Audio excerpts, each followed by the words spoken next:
Se abre la audiencia en vista pública en los expedientes acumulados números 41-2016 y 42-2016 formados por amparos en única instancia promovidos por la Asociación Bancaria de Guatemala por medio del presidente del Consejo Directivo y representante legal Luis Rolando Lara, y la entidad con técnica Sociedad Anónima representante común por medio del administrador único y representante legal Edgar René Chavarrías Soria, contra el Pleno del Congreso de la República de Guatemala.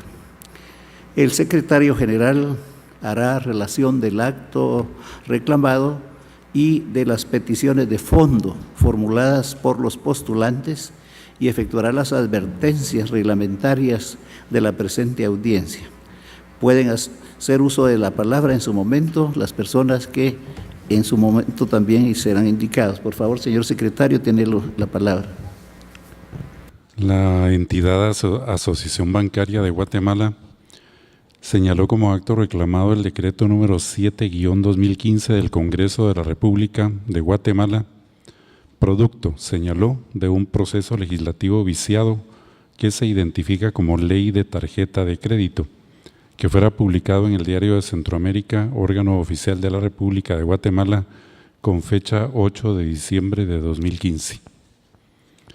Con base en los argumentos de hecho y de derecho que quedaron contenidos en el escrito inicial de su acción, solicita que la Corte de Constitucionalidad, al dictar sentencia, declare que se otorga el amparo solicitado, que se restituye a la Asociación Bancaria de Guatemala en el goce de sus derechos y garantías violadas y se le restablece en la situación jurídica afectada.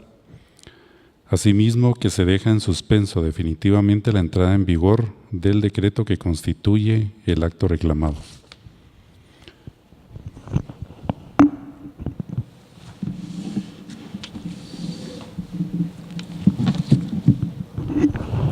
Por aparte,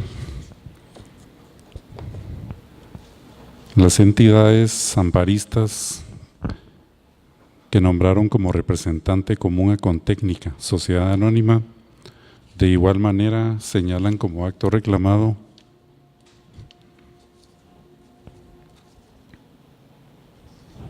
el decreto número 7-2015 del Congreso de la República de Guatemala.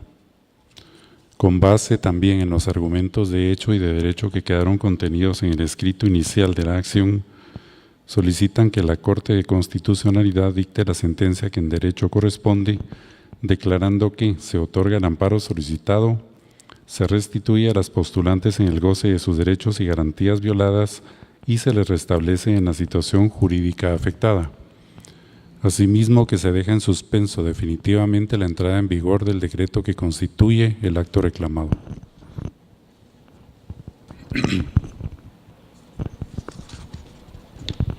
De conformidad con lo que establece el artículo 67 del Acuerdo 1-2013 de la Corte de Constitucionalidad, quien haga uso de la palabra deberá dirigirse directamente al tribunal, expresar sus alegaciones en forma oral de conformidad con el objeto de la vista pública previsto en el artículo 61 de dicho acuerdo y no dar lectura a ningún documento salvo que para ello cuente con autorización previa del señor presidente. Deberá concretarse el asunto planteado, ser breve, conciso y preciso en su exposición. Para la exposición de alegaciones, cada una de las partes intervinientes en esta audiencia cuenta con un tiempo máximo de 15 minutos. Es todo, señor presidente. Muchas gracias, señor secretario. Como indiqué, pueden hacer uso de la palabra solicitantes del amparo y requirientes de la vista pública, que incluye Asociación Bancaria de Guatemala por medio del presidente del Consejo Directivo y representante legal, Luis Rolando Lara, quien actúa con el auxilio de los abogados Jorge Rolando Barrios y Carlos Fernando Rivers Sandoval. Dejo en el uso de la palabra, entiendo que van a compartir el tiempo de la misma, así que por favor yo avisaré cuando falten 2 minutos para la conclusión total del periodo de 15 minutos. Por favor, llevar ustedes mismos su control. Así que, por favor, adelante. Señores magistrados, muy buenos días. Como fue expresado por el señor secretario, las presentes acciones constitucionales de amparo fueron acumuladas y las entidades postulantes son la Asociación Bancaria de Guatemala y Contécnica en nombre propio y además en representación de 18 emisores de tarjetas de crédito. Efectivamente, el acto reclamado lo constituye el Decreto 7/2015 del Congreso de la República, que fue producto de un proceso legislativo viciado y cuyo decreto actualmente está suspendido por virtud de decisión de esta honorable Corte, dictada dentro de varios expedientes de inconstitucionalidad. El caso concreto de procedencia en que se apoya la gestión de estos amparos lo recoge el artículo 10, inciso B de la ley de la materia,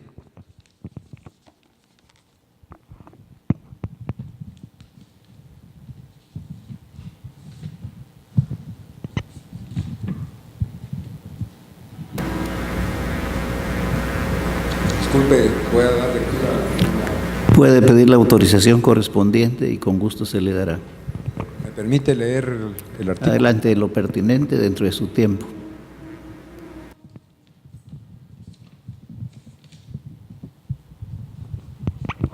El artículo 10 de la ley de la materia establece que toda persona tiene derecho a pedir amparo, entre otros casos, indica en el inciso B, para que se declare en casos concretos que una ley, como es el caso, un reglamento, una resolución o auto de autoridad no obligan al recurrente por contravenir o restringir cualesquiera de los derechos garantizados por la Constitución.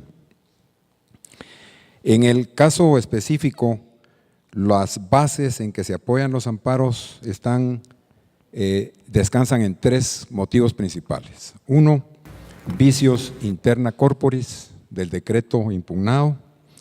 Dos, vicios materiales contenidos en esa normativa y agravios directos por los efectos económicos que se producen. Como es del ilustrado conocimiento de la Honorable Corte, el principio de interna corporis es un elemento sustantivo que tiende a garantizar que en la creación de las normas jurídicas de aplicación general se cumplan y se observen todos los procedimientos a que esté sujeto el trámite legislativo. Es pues el vicio interna corporis la infracción a ese principio, cuando, como en el presente caso, se dan situaciones por virtud de las cuales se quebranta el principio interna corporis.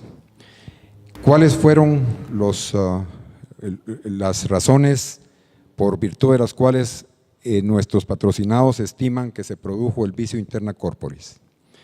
Primero, se aprobó la normativa sin haberse pedido opinión a la Junta Monetaria ni al Banco de Guatemala. No obstante que el Banco de Guatemala, como lo establece nuestra legislación, es el consejero y agente financiero del Estado. Y que tanto el banco como la Junta Monetaria son los entes constitucionalmente encargados de determinar la política cambiaria, crediticia y monetaria del país y de velar por la liquidez y la solvencia del sistema financiero. Se produjo también una violación de la autonomía del Banco de Guatemala y de la Junta Monetaria, pues no se respetaron sus atribuciones constitucionales, que, como sabemos, están establecidas por los artículos 132 y 133 de la Constitución, que, si me permite el señor presidente, los leo brevemente. Adelante, por favor. En su parte conducente, el artículo 132 constitucional dice: las actividades monetarias, bancarias y financieras serán organizadas bajo el sistema de banca central, el cual ejerce vigilancia sobre todo lo relativo a la circulación de dinero y a la deuda pública. Dirigirá este sistema la Junta Monetaria, de la que depende el Banco de Guatemala, entidad autónoma con patrimonio propio, que se regirá por su ley orgánica y la ley monetaria. Por su parte, el artículo 133 dice: la Junta Monetaria tendrá a su cargo la determinación de la política monetaria, cambiaria y crediticia del país y velará por la liquidez y solvencia del sistema bancario nacional. Se produjo también una infracción a lo establecido por el artículo 26 de la Ley Orgánica del Banco de Guatemala, que dice que la Junta Monetaria tendrá las siguientes atribuciones: a. Determinar y evaluar la política monetaria, cambiaria y crediticia del país, incluyendo las metas programadas, tomando en cuenta el entorno económico nacional e internacional. B. Velar por la liquidez y solvencia del sistema bancario nacional. Quisiera rogar su autorización para leer la parte conducente de una sentencia dictada por esta honorable Corte en relación al tema de las competencias de la Junta Monetaria. En la parte conducente.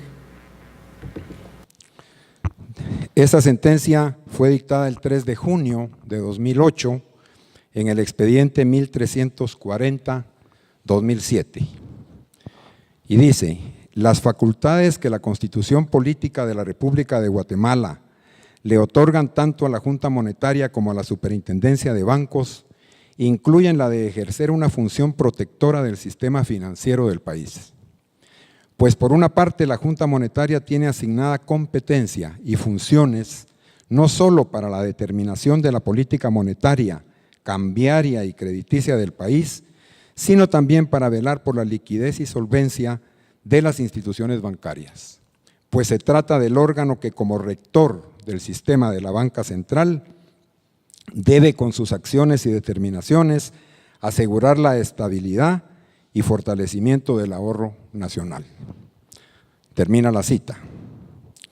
En el caso del decreto 7-2015 que constituye el acto reclamado, la materia objeto de dicho decreto cae dentro del ámbito de lo bancario y financiero y por lo tanto es de exclusiva competencia del Banco de Guatemala y de la Junta Monetaria, a la cual le atañe todo lo relativo a las tasas de interés como una competencia exclusiva de dicho órgano del Estado. El vicio interna corporis, adicional a los anteriores, quizás más notorio en esta normativa, es que se omitió su aprobación por mayoría calificada. El decreto fue aprobado por mayoría simple, no obstante ser una ley de carácter financiero y bancario. Y a ese respecto solicito la venia de la Presidencia para leer brevemente parte de la opinión consultiva de esta honorable Corte del 3 de diciembre de 2001 en el expediente 1703-2001 en que se hizo una consideración al respecto. Adelante. La mayoría calificada también es aplicable a la emisión o reforma de leyes distintas a las leyes orgánicas o de creación de entidades autónomas descentralizadas o con funciones autónomas, cuando en ellas se incluyan disposiciones atinentes a la estructura, funciones y competencia de tales entidades, como ocurriría, por ejemplo, cuando se pretenda modificar leyes monetarias cuyo contenido tenga íntima relación con el Banco de Guatemala o con la Junta Monetaria. Termina la cita. Ninguna ley ordinaria, evidentemente, podría establecer un tipo de mayoría que no sea la que expresamente regula la Constitución para determinados casos. Y en el caso específico del decreto impugnado, la aprobación del mismo se produjo exclusivamente por mayoría simple. Con mayoría calificada, únicamente se aprobó la declaratoria de urgencia nacional y la redacción final de la ley. Pero hay suficiente jurisprudencia de esta Corte estableciendo que la aprobación, la redacción de la ley, si se aprueba por mayoría calificada, no supone de manera automática que los artículos de la misma hayan sido aprobados en esa forma.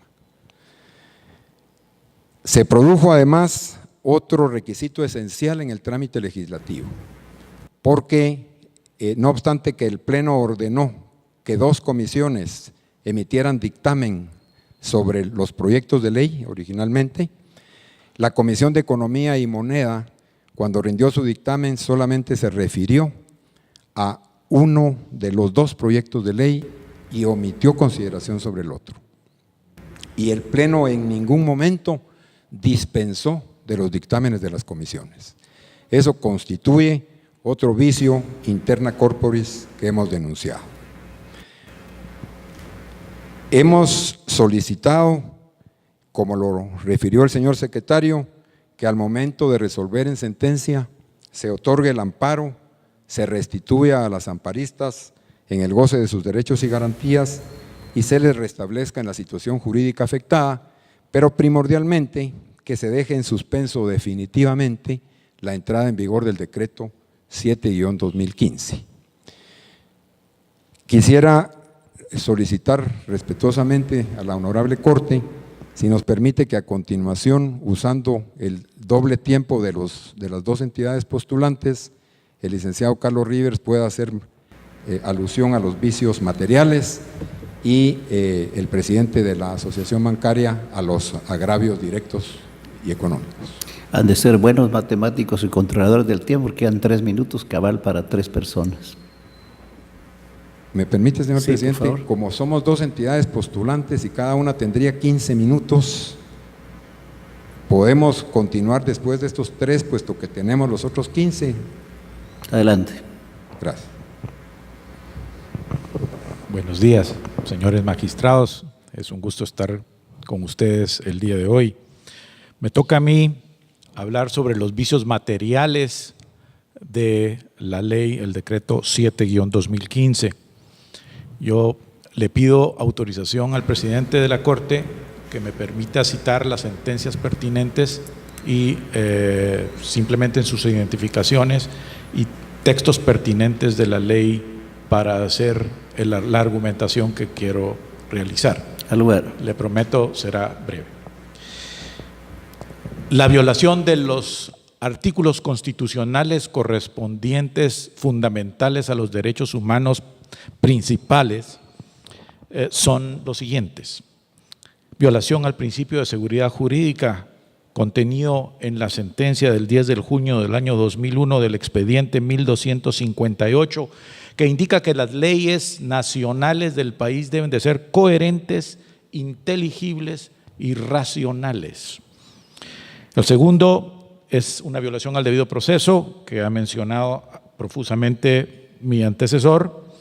También hay una violación al principio de igualdad de las personas jurídicas, como lo señala el expediente acumulado 994-2013, 995-2013 y 1009-2013, que declara procedente la inconstitucionalidad planteada del artículo 757 bis del decreto 2-70, cuando fija una tasa de interés que establece la desigualdad entre los comerciantes que pueden fijar libremente esa tasa de interés. Se violan las atribuciones constitucionales de la Junta Monetaria, Banco de Guatemala y Superintendencia, ya explicadas por mi antecesor. Se viola el principio de legalidad de los funcionarios públicos, que deben ajustar su conducta a la ley. Y se violan los parámetros constitucionales del proceso y formación y sanción de la ley, también explicados por mi antecesor. El punto al que me quiero referir preferentemente es que la Constitución de la República de Guatemala es un documento sabio. Contiene dentro de sus fines fundamentales, la búsqueda del bien común como el bien político principal en la organización del Estado, así como dentro de los principios sociales, el de justicia social. Pero también en el artículo 130, que me permito citar a continuación, establece específicamente el modelo económico que debe seguir la República de Guatemala para conseguir esos dos objetivos. Y no en ninguna forma obstaculiza, contradice o desmejora lo que dice el texto constitucional sobre ese aspecto. Y cito lo pertinente del 130 con la venia de la Corte. El Estado protegerá la economía de mercado e impedirá las asociaciones que tiendan a restringir la libertad del mercado o a perjudicar a los consumidores. Este breve párrafo define cómo debe de ser la economía de Guatemala, que es economía de mercado con libre competencia. Los productores y consumidores en el mercado fijan de común acuerdo los precios correspondientes y los sistemas en que se retribuye cada uno de los participantes. El decreto 2015 contradice fundamentalmente el principio de economía de mercado y libre competencia. Del artículo 3 al artículo 11 de dicho decreto, se regula totalmente elementos esenciales y accidentales de la ley de contratación de tarjetas de crédito.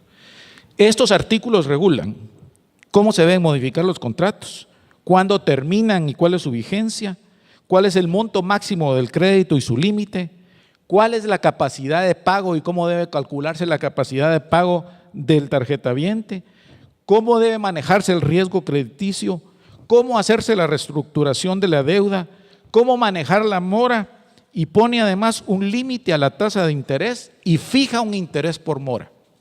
Es decir, el decreto viola las libertades individuales y principios fundamentales de los derechos humanos de la Constitución de la República y vulnera el principio de la economía de mercado y de libre competencia al excluir en la contratación individual, que está garantizada en el artículo 43 de la Constitución de la República, la libertad de contratación que debe corresponder exclusivamente a las partes.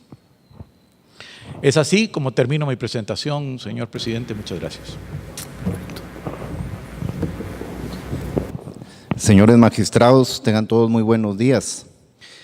Quisiera iniciar comentando que como asociación bancaria, también como emisores, estamos totalmente de acuerdo en que exista una ley de tarjeta de crédito. Es importante, pero la misma debe basarse en aspectos técnicos y no en aspectos populistas. Y es por ello que es muy importante que el ente económico, los entes económicos más importantes de Guatemala la conozcan y emitan opinión, como es la Junta Monetaria, el Banco de Guatemala y la Superintendencia de Bancos.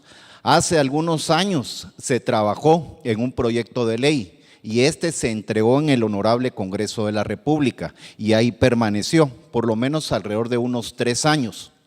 Lamentablemente este proyecto a última hora se modificó y se modificó de fondo y eso fue lo que aprobaron de una manera errónea. Cuando decimos de fondo es porque por principio toda ley financiera, y eso es a nivel mundial, tiene que tener un objetivo primordial y ese objetivo primordial es proteger al depositante. Recordemos que los bancos y los emisores somos intermediarios. El dinero que se le presta al deudor es dinero de los depositantes y por eso es que es fundamental salvaguardarlos. Nosotros vemos todos los principios de Basilea, que ahora se están conformando comité de riesgos, comité de auditorías, requerimientos de capital, etcétera. Justamente lo que buscan es eso, proteger al depositante. Lamentablemente, en esta ley que se aprobó, se modificó ese principio y se convirtió en una ley que lo que hace es proteger al deudor moroso, únicamente al deudor moroso, lo que cambia totalmente el sentido. Yo quisiera hacer hincapié en algunos artículos porque es importante conocerlos. El artículo 9 de esa ley indica que si un tarjetaviente considera que tiene problemas para afrontar su obligación, se puede acercar con el emisor y el emisor tiene la obligación de reestructurar la deuda al plazo que el tarjetaviente considere sin cobrar intereses. Pensemos qué es lo que este artículo significa. Lo que este artículo le está diciendo al tarjetaviente es: usted utilice su tarjeta de crédito, tópela y después vaya con el emisor a decir que no puede pagar y el emisor tendrá la obligación de reestructurarlo al plazo que usted quiera sin cobrarle intereses. El nivel de mora que se puede generar en el sistema es escandaloso. Tiene otro artículo en el cual indica que si un tarjetaviente desea cancelar la tarjeta, la puede cancelar inmediatamente, pero si el emisor se la desea cancelar, le tiene que dar un aviso con 45 días de anticipación y posteriormente puede cancelarla. Yo creo que cualquier empresario que da crédito a clientes, sea el servicio que sea, si ve que alguien está teniendo problemas, lo primero que hace es cancelar el crédito. Eso es algo natural en cualquier negocio. Aquí lo que están obligando es que los emisores ven que un tarjetaviente tiene problemas, se deben esperar 45 días a que tope la tarjeta y posteriormente tal vez se acercará el cliente a renegociar o se perderán los recursos. Tiene otro artículo en el cual le indica a los emisores que lo más que le pueden otorgar como límite de crédito es el equivalente a 2 ingresos mensuales. Y eso es algo que no se puede decretar de esa manera. O sea, los que manejamos el área de riesgos conocemos que para algunos 2 ingresos mensuales puede ser poco y para otros puede ser muchísimo más. Entonces eso es algo que debe de obedecer a programas, a estadísticas y a conocimiento, no simplemente decretarlo de esa manera. En otro artículo indican que para todas las compras por internet, que es en donde se está creciendo, como todos sabemos, se requiere, si el tarjetaviente pregunta, requerir una serie de documentación que ni siquiera el portal de Visa la otorga. Entonces eso lo que obligaría es a que los emisores limiten las compras de internet solo para los clientes premium. Y por último, el tema de la tasa de interés. Todos sabemos que el precio tope destruye la oferta. Recordemos lo que pasó en Guatemala en los 80s. Se puso límite al precio de la leche y nos quedamos sin hato lechero. Se generaron una serie de distorsiones para los que recuerdan que la leche se le vendían a un precio, pero el envase de la leche se lo vendían a otro precio. Y justamente ya eso estaba empezando a surgir en Guatemala. Una serie de distorsiones, una serie de usureros que muchos de ellos operan al margen de la ley, que iban a ser los grandes ganadores en caso de que esta ley siguiera con vigencia. Aparte de eso, cuando establecieron el tope, lamentablemente creo yo, no me consta, pero tal vez no se hizo un estudio de fondo de lo que ese tope significaba. La Superintendencia de Bancos sí lo hizo. Y para que tengan una cifra, el impacto ronda los 1.700 millones de quetzales. Habían entidades que pasaban de ganar dinero a perder dinero, lo que obviamente hacía incurrir en riesgo a los depositantes. Y esa fue la razón por la cual los emisores tomaron esa serie de medidas que se ven drásticas, pero cuando se analiza el impacto que tiene, esas medidas no son drásticas, como quitar las bisacuotas, cobrar membresías, cobrar seguros, etcétera. Todo esto lo que hizo fue dañar a todos los tarjetavientes, salvo a los tarjetavientes morosos. Y también en el comercio en general hubo problemas serios. Habían ya ventas de electrodomésticos cuya venta importante era a través de tarjeta de crédito o bisacuotas que ya estaban pensando en cerrar establecimientos. Le cuento que le queda 1 minuto y medio. Muchas gracias. Con esto concluyo. Entonces, solicitar que se decrete el amparo definitivo porque es una ley que sí flagrantemente daña la economía del país. Muchas gracias.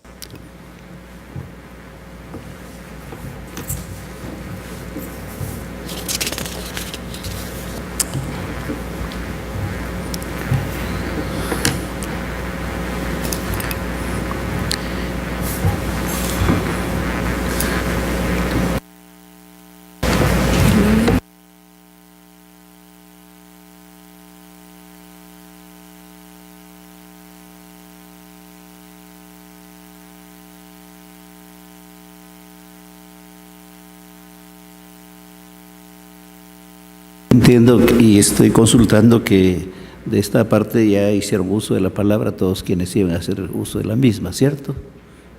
Muchas gracias.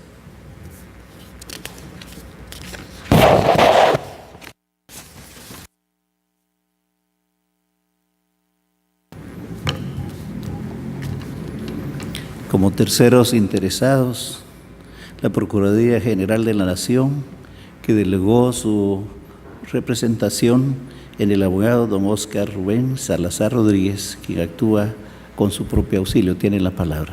Muchas gracias, honorables magistrados.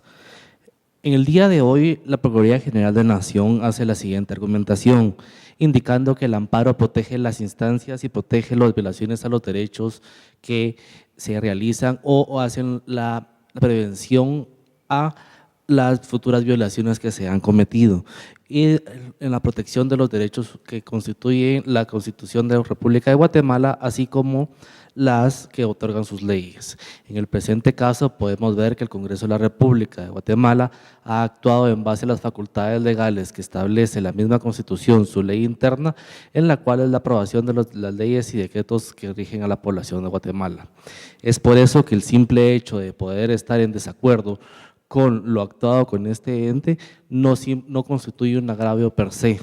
Esto ha sido reiterado en muchas ocasiones por la misma Corte de Constitucionalidad, el cual establece que para que proceda una acción de amparo se tiene que existir un agravio claro y directo que afecte los derechos de las personas involucradas.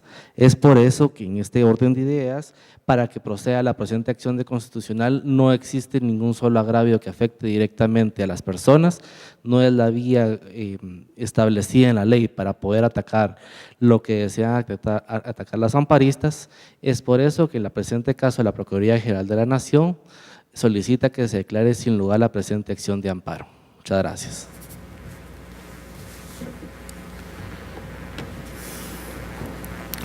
A continuación tiene intervención del Ministerio de Economía a través de don Rubén Estuardo Morales Monroy, por medio de su abogado don Carlos Enrique González Sierra, quien actúa en su propio auxilio.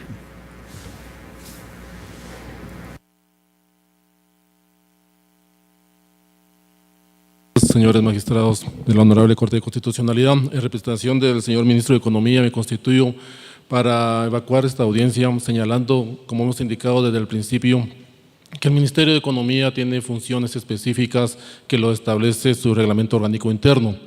La regulación del comercio exterior, la regulación de las empresas, su registro y también la competitividad son funciones que corresponden al Ministerio de Economía. Velamos por defender al consumidor y tratamos de que las leyes económicas se cumplan. Es en este sentido que nosotros vemos que los interponentes del presente amparo versan sus argumentos en relación a la función legislativa por medio de la cual se llevó a cabo el decreto 7/2015, que es esta ley de tarjetas de crédito. Esta función legislativa no le corresponde al Ministerio de Economía, no tenemos competencia para entrar a conocer la función que desarrolla el Congreso. En tal sentido, el Ministerio de Economía, con base a las pruebas, argumentos que se están demostrando en este amparo, es de la postura que los honorables magistrados de la Corte de Constitucionalidad, al momento de emitir fallo, pues lo hagan conforme a derecho corresponde, ya que el fondo del asunto del presente amparo es un acto legislativo que, de acuerdo a los interponentes, fue viciado. Argumentos que ellos presentaron en su momento y que el Ministerio de Economía se abstiene de conocer en virtud que no le corresponde. Gracias, señores magistrados.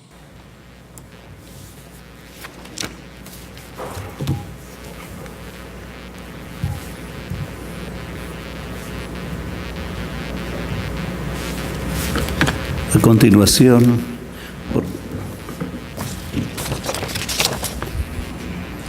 el Ministerio Público hará uso de la palabra por medio de la señora agente fiscal, abogada Verónica del Carmen Maceriegos Herrera, de la Fiscalía de Asuntos Constitucionales, Amparo y Exhibición Personal, quien actúa con su propio auxilio. Tiene el uso de la palabra. Muchas gracias, señor presidente, señores magistrados, demás personas presentes, muy buenos días. En esta oportunidad, el Ministerio Público es del criterio que la presente acción de amparo debe ser denegada con el criterio que lo que se impugna es un decreto, en este caso la Ley de Tarjetas de Crédito, que fue emitido por el Congreso de la República. Existen dos puntos principales en este aspecto. No existe agravio, toda vez que la ley no está en vigencia. En otro sentido, son los argumentos que formulan en el presente amparo. La Ley de Amparo y Exhibición Personal es clara en establecer cuál es el mecanismo con el cual deben de impugnarse los decretos emitidos por el Congreso de la República.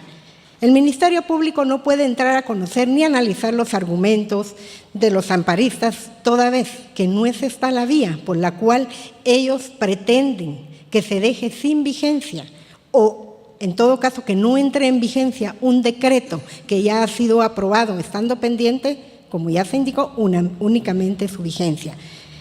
En este caso, se puede observar, y es conocimiento general, que existen varias inconstitucionalidades de carácter general, las cuales ya ha presentado su criterio el Ministerio Público.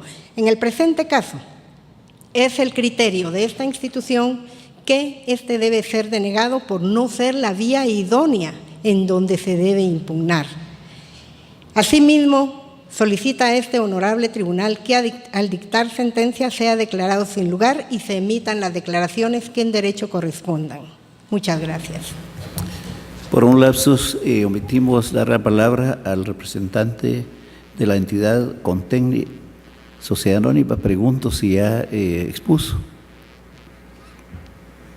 Ok, muy bien, gracias. Entonces ya expuso. Y habiendo entonces, pregunto si alguien quedó sin participar, por favor. Sí, como tercero interesado, Cámara de Comercio de Guatemala. Perfecto, tiene uso de la palabra. Buenos días, señores magistrados de esta alta Corte de Constitucionalidad.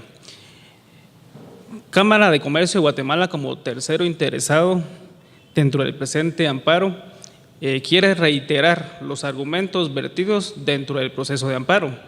Asimismo, compartimos, secundamos la exposición hecha por los amparistas de los aspectos técnicos, jurídicos y también los aspectos económicos que se han hecho ver acá y aspectos sociales. También queremos hacer hincapié que de recobrar vigencia nuevamente el decreto 7 de 2015, que es la Ley de Tarjetas de Crédito, ocasionaría al país una serie de consecuencias que son funestas, tanto en el orden constitucional, así también como en el orden económico y social. Por tal motivo, Cámara de Comercio les solicita a los honorables magistrados, en su deber constitucional de defender y respetar la Constitución, se declare con lugar la acción constitucional de amparo promovida contra el acto reclamado emitido por el Pleno del Congreso de la República de Guatemala. Muchísimas gracias. Con la participación del abogado Edwin Renato Marroquín, se da por concluida la presente audiencia.